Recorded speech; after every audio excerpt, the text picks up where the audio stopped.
Bonjour à toutes et bienvenue dans le jour 4 de notre challenge Quand je vais bien, mes relations vont mieux. Alors, comment vous sentez-vous à ce quatrième jour du challenge? Est-ce que vous avez senti un avancement? Est-ce que vous avez senti des remises en question? Est-ce que vous avez pu demander concernant les besoins qui ne sont pas comblés que nous avons vus hier? En tout cas, n'hésitez pas à laisser un commentaire ou même à écrire et à partager des expériences que vous avez vécues. N'hésitez pas vraiment à écrire si vous avez vécu quelque chose d'extraordinaire hier quand vous avez demandé et genre on a accepté de vous offrir une voiture. Partagez-nous. Je rigole. Alors aujourd'hui, nous allons parler des pensées. Nos pensées peuvent détruire comme elles peuvent bâtir. Ce que nous pensons de nous-mêmes et ce que nous pensons des autres est un baromètre pour savoir comment nos relations se portent. Remarque bien, quand tu penses que ton mari te ment ou te trompe, toutes tes pensées sont focalisées sur le fait que c'est un tricheur, qu'il est infidèle. Tu vas faire des investigations pour prouver ta théorie. Tu vas passer des heures et des heures à t'imaginer tout genre de scènes et surtout si tu as l'impression qu'il te trompe avec une personne que vous connaissez, en fait tous les deux. Tu vas te retrouver dans des postures où tu vas commencer à fouiller son téléphone, à fouiller ses affaires, aller chercher des traces de rouge à lèvres, aller chercher des messages, vraiment un vrai film d'Hollywood. Et c'est parti d'une pensée. Et tu pourras trouver par exemple un stylo d'une fille où c'est écrit le nom justement de la personne. Et ça y est, tu vas te dire que c'est la preuve que tu attendais, c'est vraiment ça, il te trompe. Alors que peut-être qu'il était en réunion d'affaires parce qu'ils travaillent ensemble, il avait oublié son stylo et qu'il a dû partir un peu avant et que finalement il n'a pas pu rendre le stylo. En fait, il y a une raison qu'il ait ce stylo-là, mais toi, ta raison, c'est qu'il te trompe parce que tu as pensé, parce que tu as soupçonné, parce que tu as eu une impression. Et parfois, ce qui fait qu'on ne réussit pas nos relations correctement ou on ne vit pas des relations saines, ce sont les impressions qu'on a sur les gens.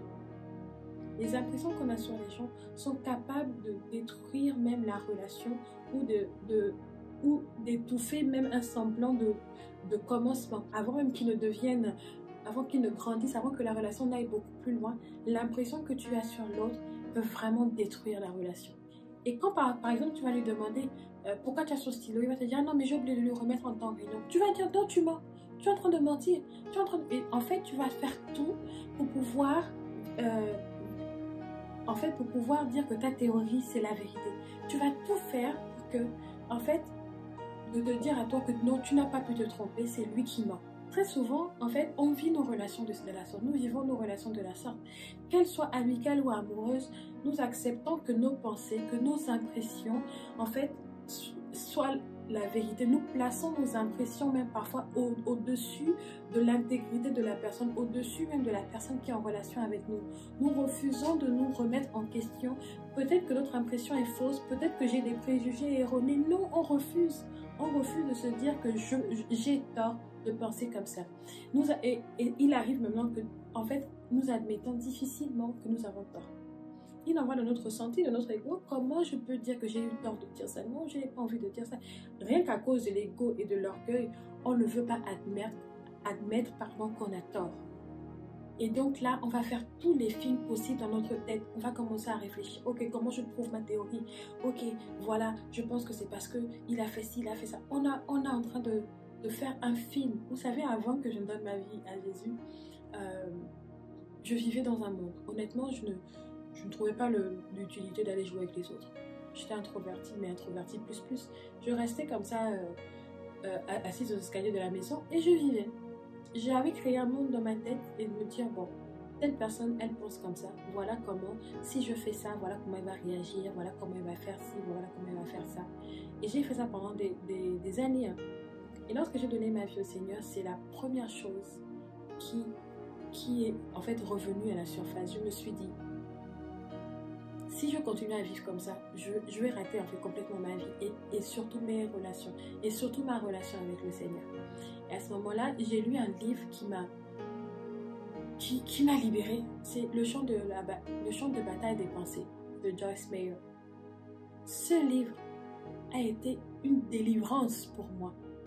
J'ai refusé que mes pensées prennent le dessus et j'ai compris que c'était un champ de bataille. Je me battais dans ma pensée le fait de penser à la place de l'autre, le fait de penser, de juger l'autre sur ce qu'il fait, le fait d'avoir des impressions et de se dire que ce que je ressens, ce que je perçois, c'est vrai. Et le travail a été fait en sorte qu'aujourd'hui, mon cœur est beaucoup plus sain. Et à l'intérieur, je continue à travailler, mais à l'intérieur de moi, je me sens beaucoup mieux. Vous savez, on peut ressentir des choses et je me dis, je ne veux pas prendre pour vérité d'évangile ce que les autres vont me dire sur quelqu'un. Je préfère aller vérifier par moi-même. Et je ne veux pas prendre aussi comme vérité, genre inébranlable, ce que je vais penser sur la personne avant de l'avoir connue. Souvent, on peut avoir des impressions erronées dès le départ, mais quand on prend la peine d'aller vers la personne et de demander, on se rend compte qu'on s'est trompé et on doit admettre qu'on s'est trompé. S'il y a beaucoup d'ego dans une relation, l'ego empêche la relation de partir de l'avant, de partir en avant. Il faut accepter de couper, il faut accepter d'être brisé, il faut d'être brisé dans son orgueil pour que la relation fonctionne mieux. Il faut accepter de couper le E d'ego afin que ça devienne go pour que la relation aille en profondeur. Et laisser les préjugés, laisser les jugements, laisser aller les a priori, laisser aller les impressions que tu as sur l'autre. Tu penses connaître l'autre alors qu'au final, peut-être que ce que tu sais de lui, c'est ce que tu t'es fabriqué dans tes pensées.